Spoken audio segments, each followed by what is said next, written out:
They were not kidding. He do be ballin'. What's up, guys? That guy with a pencil here. Fun fact, I do been to have it on me and keep it on me at all times. Another fun fact. He really do be ballin', dog. He be ballin' a little bit too hard. He may be ballin' too hard. Lance, we need you, dog. Like legit. There's an idea. I wouldn't like the idea, but it has popped into my head after doing the live reaction. We can check it over on Patreon for $1 a month. You can member for as low as $3 a month. That's $2. That's $2. But you can member for as low as $3 a month to check out the live reaction. But there's an idea I have, and I don't like it. So I'm gonna mention it because it popped in my head after recording the live reaction. But man, ballin' be ballin'. But before we get to ballin', let's talk about the color cover page of chapter 177, A Battle Between Men. This is a nice color page. Of course, it has like, it's Percy's fit, dog. Like, I don't know. And I feel bad. Because I feel like every single time Percy gets a fit, I'm always like, change it. Redesign it. Not go get back in the and like this is just it. I don't know. Like, and this is for my artists in the comments who are like real proper artists. I don't know color theory. I am mostly self-taught. So Leslie, I know nothing about colors. Basically, I haven't bothered doing any research. I'm very lazy in terms of my artistic endeavors. I will readily admit that. So like, do green and orange and this weird off, like, does this look good from an art theory level? Because it doesn't look good to me. Like it just isn't good. Like, I think the fit itself is fine. I wholeheartedly see what people were talking about when they said it was a reference to Teen Gohan's fit. Darn near down to like the little cape thing. That's just Varghese' old cape thing. Like, I think the orange is fine. The orange cape, cool. But the rest of the outfit just doesn't seem to match to me. And I'm not no fashionista.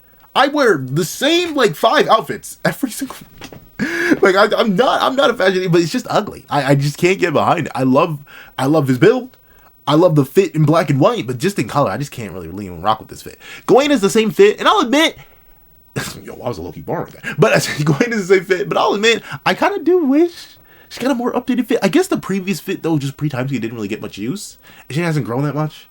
But, like, it is a nice callback to, like, her predecessors, her pseudo-parents, if you will. That's why I'm just calling it, as I see it. Merlin likely made Gawain as if she were the kid of Escanor and her. So, like, I wholeheartedly believe that's what Gawain is. So there's a nice, cute little reference back to that, but I was kind of hoping she'd get a new fit, considering everyone else got a new fit. And that's the thing, right? I'll admit Donnie's fit is also real. Like, that's the thing. The colors that Nakaba chooses. He has fantastic art quality. You will hear me in this very chapter glaze Nakaba to the moon and back in terms of his artistic quality and his ability to apply his artistic skills. But, like, color-wise, man, I feel like you just can't. This outfit is fine. The purple and the white, they complement each other. The gold is good. I'm fine with that. Isolde's fit is mostly fine. Bright pink, we can work with that. Even though it is like a deeper pink than her hair. Anne's fit, completely fine. Did I prefer if it was just all black? Absolutely. But still, the blue works for her. Kion in an all-white fit is not what I remembered or expected him being in, but that's fine too. Donnie, the pink and the weird off brown and the white jet, like, that's not it, Donnie. I don't know. You need to get back in the kitchen. And you and Percy both. Gnostians is fine. Because we love Gnostians. Gnostians is glorious. But all that aside, enough talking about the color design, as I've complained many times before about Nakaba and his color choices when it comes to these outfits and just how he colors certain things. The actual cover page itself is very adorable. Once again, it's presumably what's going to be happening after the arc, I'm guessing, because notably I'm assuming this in the background is where the tournament is taking place, and now they're all flying away and escaping, quote unquote. Obviously we have our 3 free flyers in Gawain, Percy, and Gnostians. I'd say currently at least the 3 powerhouses of the group. Like, crazy how much of a buff Gnostians got, but ultimately with them being the 3 powerhouses, they're free flying. Donnie, I don't get, and this is a question, is this supposed to be like is this meant to be a reference? Because I think this year is the year of the snake, right? Is this year... Hold on. Is this year the year of the snake? Yeah. Since the last snake year is 1965. 25, the year of the wood snake. I don't know why it's white, but I'm assuming the flying snake has something to do with the idea of this being the year of the snake. and I think it's riding along sand. So like, very interesting, very interesting. I think that's what that's for, because I can't think of any other symbolism. It somewhat reminds me of Molaskula, but like, I don't get why Molaskula would be randomly getting a reference here, especially considering it's not the exact same Molaskula design. Molaskula was a completely different thing. She was like a little cobra. But then again, I guess when she shrunk down, but even then her mouth was wider. All that being the case, a nice calm little cover page. Nice calm little cover page. Beautiful, delicious, scrumptious. We ain't here to praise color pages. We ain't even here for the end of the chapter either. We're here for what's slapped right dab in the middle. And the chaos that's going to ensue from a man who refuses to serve chaos. As we and we do get to see that Isolde is currently looking for a certain individual. Kion! Kion? Oh, there you are, Kion. What are you doing out here? The Knight Captain's match is right now. You're going to be up next. And like, Kion. Brother. Sorry, no, I shouldn't have heard that. Brother. Really? You can't even watch Big House fight? And like, you know, let's just get into the reason why he's not out there. As we see, Isolde reasonably brings up the fact that he is up to fight next. But we see Kion say, I'm going to bow out.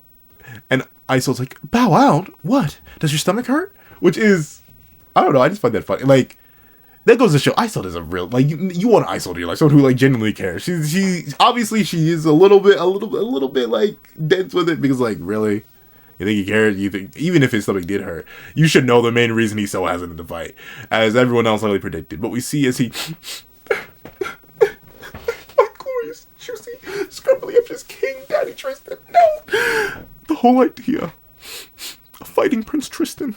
I mean, how could I ever do that? By fighting him. And admittedly, we'll see by the end of the chapter, Kion does get his head out of his butt. But with it being the case, I get it to some degree, right? Like he owes everything to Prince Tristan, at least in his mind. He loves, he praises, he glazes. But like, I don't, like, if I knew my homie was under mental control, and the only way I could possibly break him free was by beating the mental control out of him. I want to beat the mental control out of him. And I'm not one for violence or anything like that, but like, sometimes you gotta do what you gotta do. It's like, I know I've gotten used to doing it every day now, just because my permanent teeth are in, and I gotta take better care of them. I used to hate flossing. I did, and I'm still not the biggest fan of it. But I did it anyway. And of course I know flossing and beating up your possessed friend. Wow, wonderful comparison myself. But like, hear me out and said, like, I get it that it's completely different spectrum, but it's something I didn't want to do and for the longest time avoided. But now I'm like, gotta lock in and take care of it. And I think Kyle locks in and takes care of it by the end of the chapter by flipping his perspective, but we'll get to more to that when we get into that. But overall, Kion having the same character conflict, it's interesting enough. It's fine enough. Especially considering I do think he does, like, internally, Isolde has, like, played it down, or at least I'm thinking about it as much. But I'm presuming Kion is so, like, I just can't do it. Because he does feel some modicum of guilt for it, right? Because they came to Camelot, it was the memories of Jade that came in and jacked them up. And it's because them breaking the memories and them breaking free that ultimately they fell into the cauldron. So, like, maybe Kion's feeling a sort of, not necessarily survivor's guilt, because obviously Tristan is still alive, he's just Tindris. But that's the thing, he's probably feeling some sort of, like, extra guilt on top of that. Like, he feels like he let his friends down or anything like that. And that's why he's a super duper hesitant. He doesn't want to hurt the person who he, in his mind, he already hurt a whole lot by bringing them to Camelot and letting them fumble the bag like this. But with it being the case, I am excited to see Kion fight eventually. As we see that while Tantris is watching, he's watching from far behind, looking over the rest of our cast and crew. And we see Captain O'Neill declare, Well, we sure have a match now, folks. If you'll take a look, Hauser has broken out an eye-popping torrent of attacks. And we see Hauser naturally, huffing and puffing, shocked after he put all his force into that upwards thrust, being like, Jeez, you must be joking. Hauser's broken out an eye-popping torrent of attacks, but Balin is like a steel wall. Nothing seems to affect him at all. And Balin... Why does he be Balin, bro? Why does he be balling, bro? Why does he be balling? Why? Why do he be balling? Why don't we all be balling, y'all? Why don't we all be balling like Balin, bro? Because he really looked directly at Hauser and was like, wow, you know, not typically a big fan of lances myself, so here, have it back. He throws Hauser his weapon back. And of course, with context, and obviously the end of last chapter. I completely get why Balin does this, but it's still like so disrespectful. It reminds me so much. Where are you? All the way over there. Slight spoilers. Black Man Wukong. And Calvin, I'm working on that video. I'm gathering footage for the game. I'm probably gonna start gathering the rest of the footage live on stream. But Calvin Elder, my glorious Dagon of the Pencil Seer patron, my glorious, amazing, legendary king, he requested a Black Myth Wukong lore explained video, and I want to make it extra fancy. This was half purchased for that bit, and also just because I really like the Jingle Bang. But light spoilers for Black Myth Wukong in the final boss of the game. Okay, this isn't light. This is major spoilers. But Black Myth Wukong has been out for a while. But essentially, skip like a minute ahead if you don't want this exact comparison. But the reason I say this is so disrespectful, in Black Myth Wukong, there's a moment in the Great Sage Broken Shell fight where, I forget what the trigger is, but like an attack will hit you, and then the Jingle Bang will be, well, obviously, you're recommended to wield Jingle Bang, you're recommended to wield the full, the golden armor. But the Jingle Bang specifically will be kicked out of your hand, or whatever staff you're wielding, and he will literally kick it up and throw it back to you. And it's just cheap disrespect.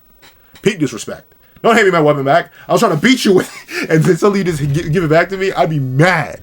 But of course, Hauser, he ain't got no choice in that matter. He just gotta pick up that weapon. And we see that Hauser's like, ugh, your idea is chivalry?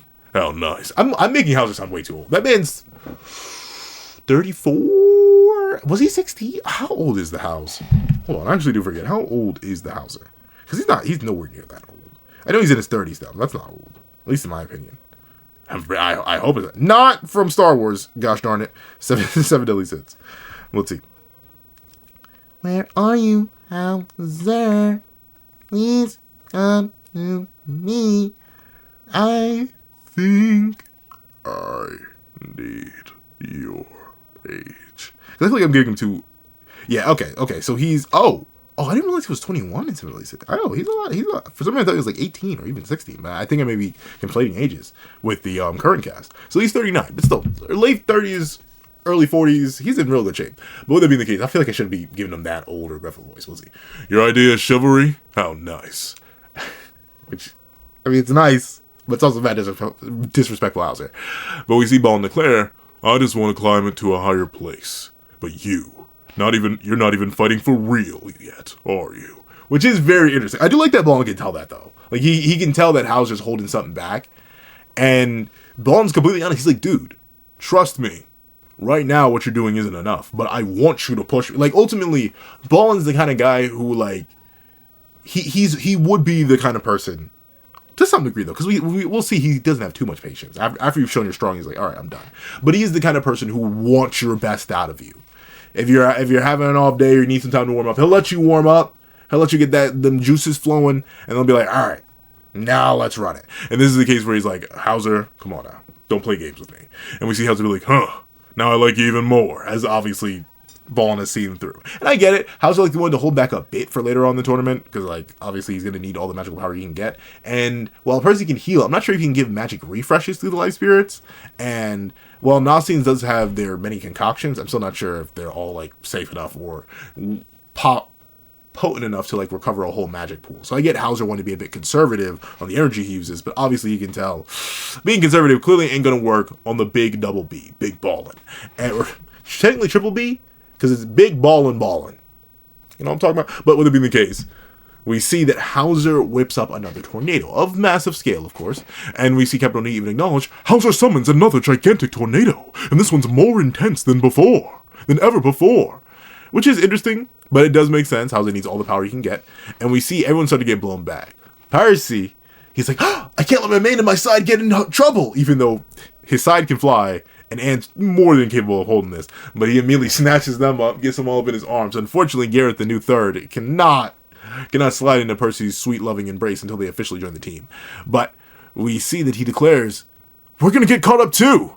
And Dunny's like, dude, my uncle, he's playing for keeps, losing his good mind. And ultimately, both Gawain and Percy are like, yeah, sure. He's playing for keeps, alright, but may not be enough. As Gawain goes, but...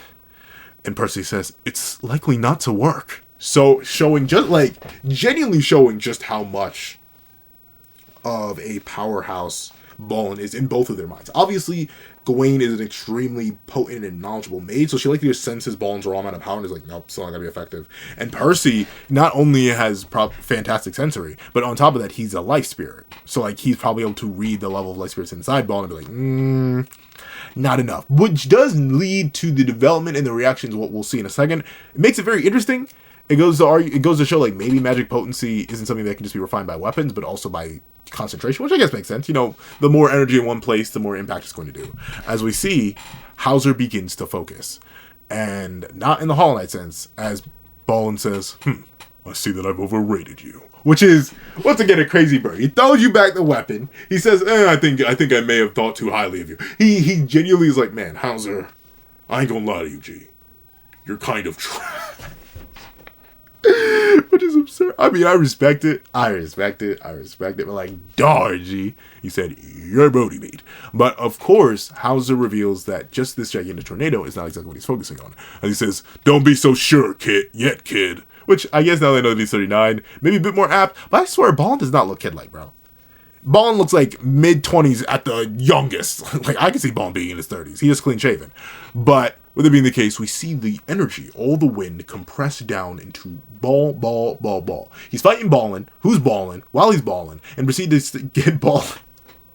It truly is ball-inception, as we see the ball shrinks on down. And we see that both Gawain and Percy do have a sudden, like, shock reaction. Both are blown away by the concentration of this magic. Which, once again, I mean, it's interesting. This is, once again, me being rusty and not having reread the full series in a while. Sometimes, I think we do. But I can't remember many times where people would believe, oh no, an attack won't do anything, they concentrate the attack down and suddenly, like, both Gawain and Percy are both shocked by the sudden, like, increase in magical force, to the point where Percy even squeezes his side a little too hard and Gnosis pops up in an eye. But, with that being the case, it's kind of crazy. Like, I don't remember that. But, I mean, it's a cool way. If another way to amp magic is just by focusing it down on one point, it makes sense, like, physics-wise. I know we're talking about magic, but physics-wise. And it's enough that even Beltreep is like, oh, this looks fun. Focusing all that wind on one point. Yeah, it like this thing. It makes sense, logically. And, like, all that energy being concentrated into one point. It's kind of like the difference between full-body tackling someone and then kicking someone. Like, sure, the full-body tackle has more behind it. It's bigger in scale.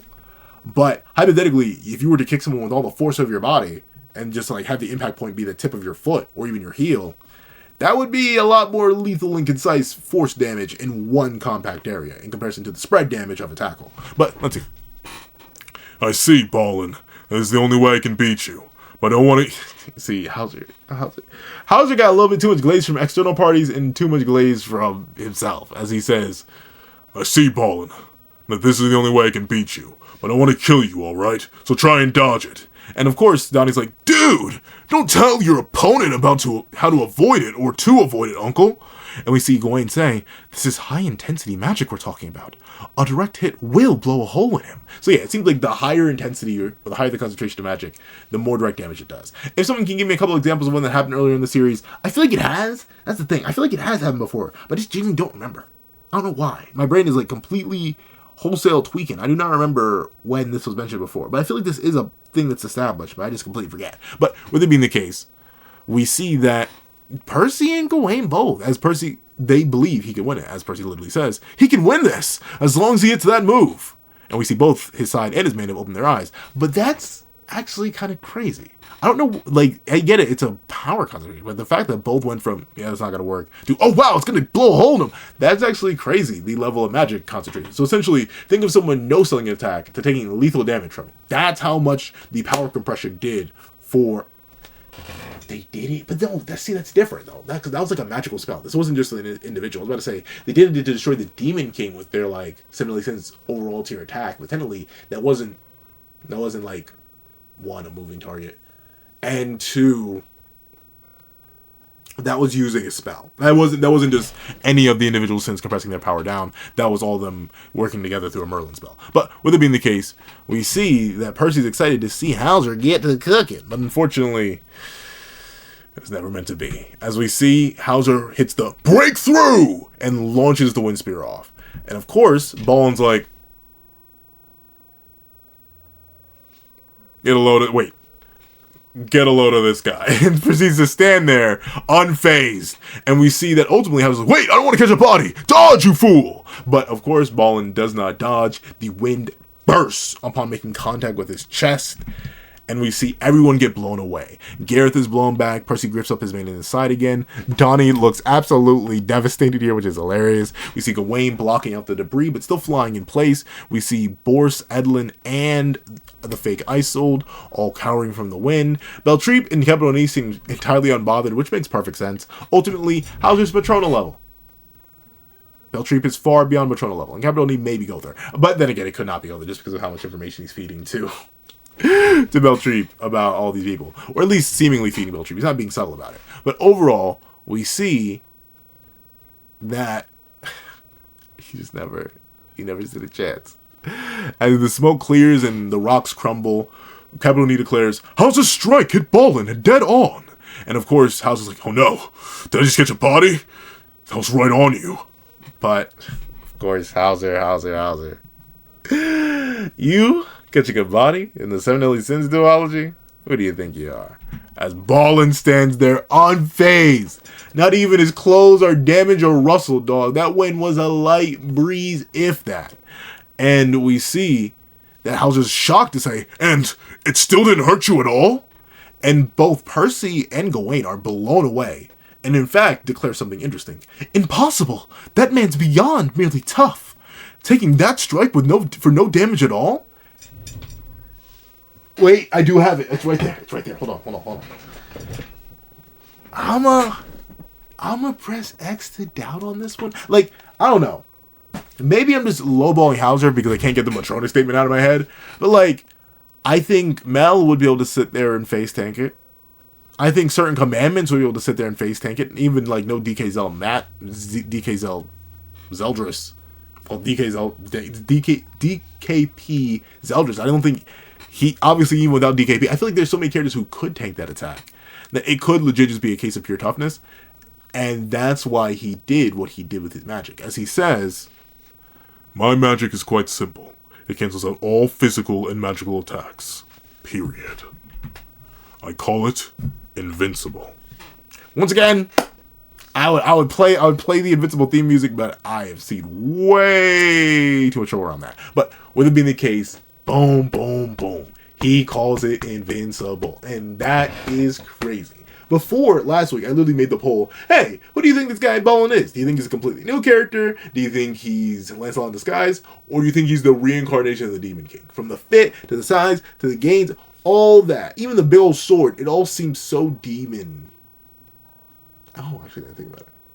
No. I was about to make a complete sort of plotline. But it seems so demon. I was like, oh, even the cape here, it screams Demon King. But if you remember, the ruler, it's good, but it's actually still kind of butt, in a sense, because then you... How do I put this?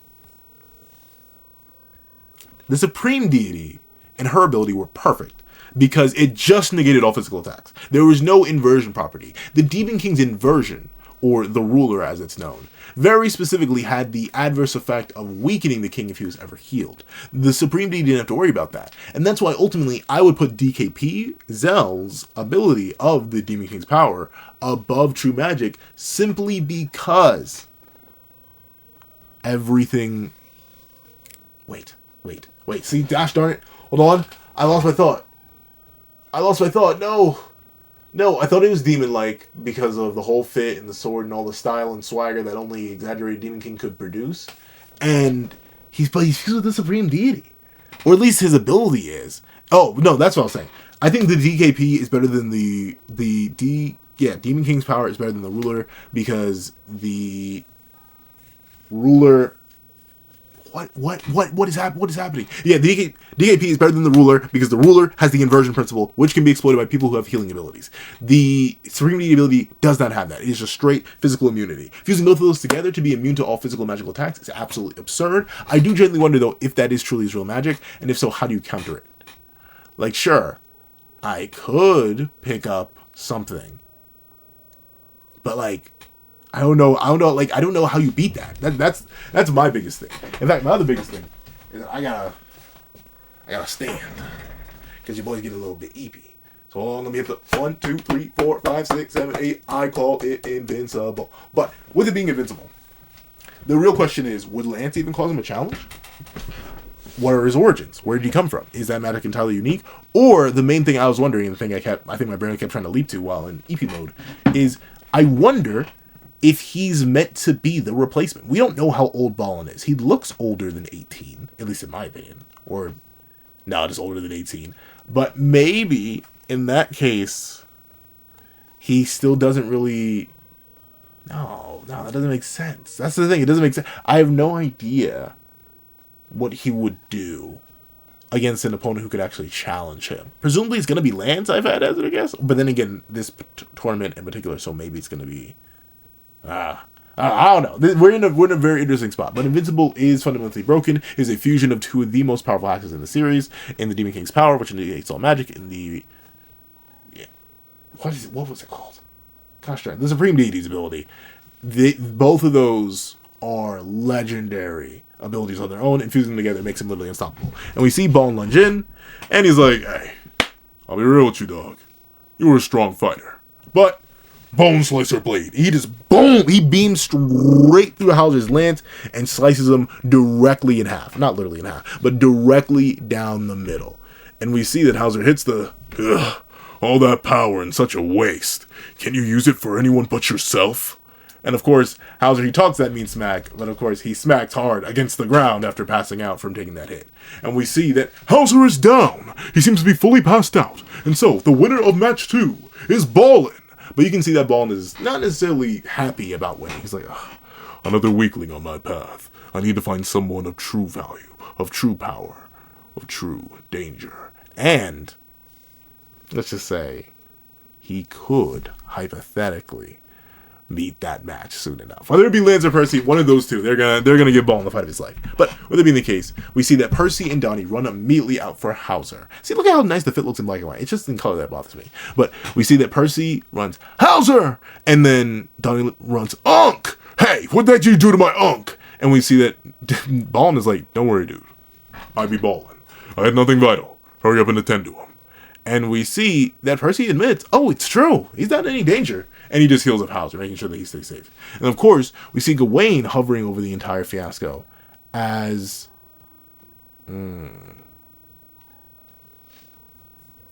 What's about to...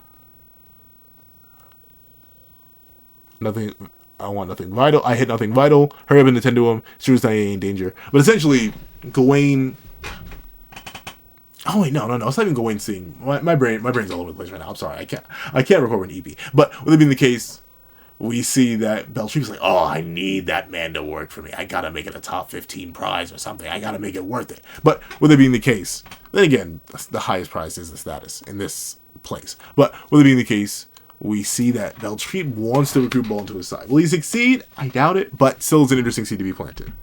Well, it was already planted a while ago. But with it being the case, we see that ultimately the next match is up. Things are about to go crazy. And while Edlin has lost all savings by betting on Hauser, like the fool he is, a certain someone wobbles over from the edge of their seat over to the edge of the railing and says, Tantris! Tantris! Tantris! And Isolde pulls down the hood to reveal Isolde herself, even if it is the fake beauty. And we see that Tantris is actually pretty confused. Wait, you can't be here? You came all by yourself? Are you feeling better off? And we see that... What is happening? What's happening? I hate when my brain lags, bro. Wake up. Wake up. We're almost done. But ultimately, we see that Isolde ignores all those questions and just says, listen, I got something to give you. And tries to give Galarian Moltres something.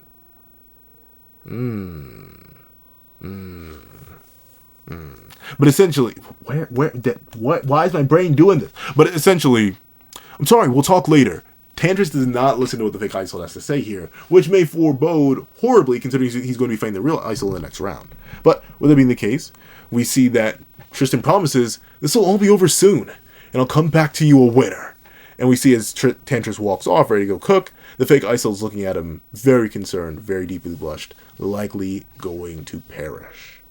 One way or another, depending on what form. Because I still think it's weird that Tristan is the only one who lost his memories. Tantris versus...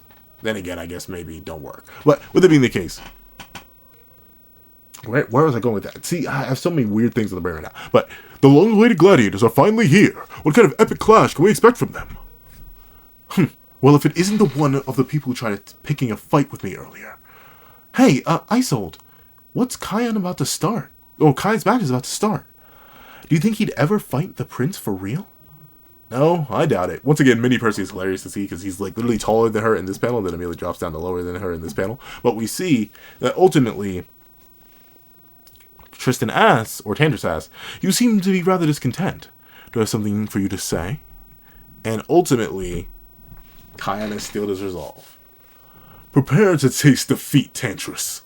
I, Kion, am going to give you exactly what you deserve. So, Kion locked in. Once again, I'm assuming he's literally just on a different personality thing. Ultimately, he's like, oh, that's not really Prince Tristan, because Prince Tristan is a specific set of personalities and traits, and he doesn't have that. He's just a copy. So... That's likely a reason to go out on Tristan. And, or, heaven forbid I hop with this manga. But ultimately, Kion stealing himself for Tantris is a good fight here at the end. And I do think ultimately Isol gaslit gate kept and girl bossed them into doing something like this. And then also, the thing I want to talk about, Balin. Now, there's debate on whether or not he's a reincarnation, whether or not he's only a unique being. The only thing I admit, I think he could be Lance, not just because of the eyes, but also because of the gains and the sheer immunity. And I wouldn't be shocked if Lance lied about, like, his abilities and changes and stuff like that. Like, honestly, he can do whatever. And he's still cooked. But, with it being the case, Balin's in a very interesting spot. I do wonder how the narrative is going to handle the rest of it itself with Balin around, if Balin gets to stick around. If Balin gets to stick around, he's a... What's happening? What was I about to say? Oh, yeah. Honestly, I don't want Balin to be another form of Lance. Wait, no. I don't want... What is happening? What is happening? Come on. We're almost there. We're literally at the end. But essentially, Balin's in an interesting spot narratively because I don't know what Naka's going to do with him. If they don't off him this tournament or he goes on his own way, he literally breaks the series. So I'm very interested to see how his magic can be surpassed. But enough of that. Sorry, I'm so eepy. I'm going to stop right here. But I want to thank you so much for watching. If you made it all the way to the end of this video, please leave Slicer Bone Blade. SBB. Leave SBB Slicer Bone Blade in the comment section down below. And thank you so much for watching. Leave a like, share, comment, and subscribe. Make sure to hit the notification bell so you don't miss out on any videos that come to the channel. Also, I do have a picture down below where you support me for as low as $1. Get them on. You can say exclusive videos, early content, and more. And so now become a member of the channel for as low as $3 a month to get the same perks and more. So those perks include the live reactions here, the series I have to review, including the 20-minute live reaction to this very chapter, and free variations of all my videos. And if you become a $25 patron or a $25 member, you can order whatever video you want. Now, I'd like to thank you so much for watching once again, and I hope you guys have a wonderful day. This is that guy with the pencil, writing off.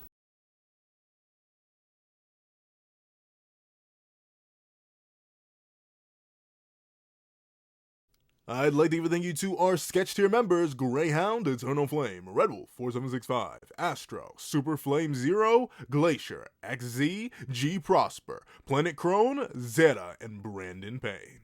Then I'd like to give a thank you to our line art tier patrons: Sean, Midnight Lord 21, Kevin, Encarnacion, and A+A. And then I'd like to give a huge thank you to our ink tier members: Fine, Austin Wimberly, Euchiha, Yuki Ally, and Carlo Alaimo. Then I'd like to give a gargantuan thank you to our digital art tier members: J Warrior and AZ Void. Then I'd like to give another gargantuan thank you to our colored art tier patrons: Overlord Zero, Waki Minoz, and Idem Okami. Then I'd like to give a final legendary top of the line thank you to our That Guy with a Pencil tier patron, the glorious king, Calvin Elder.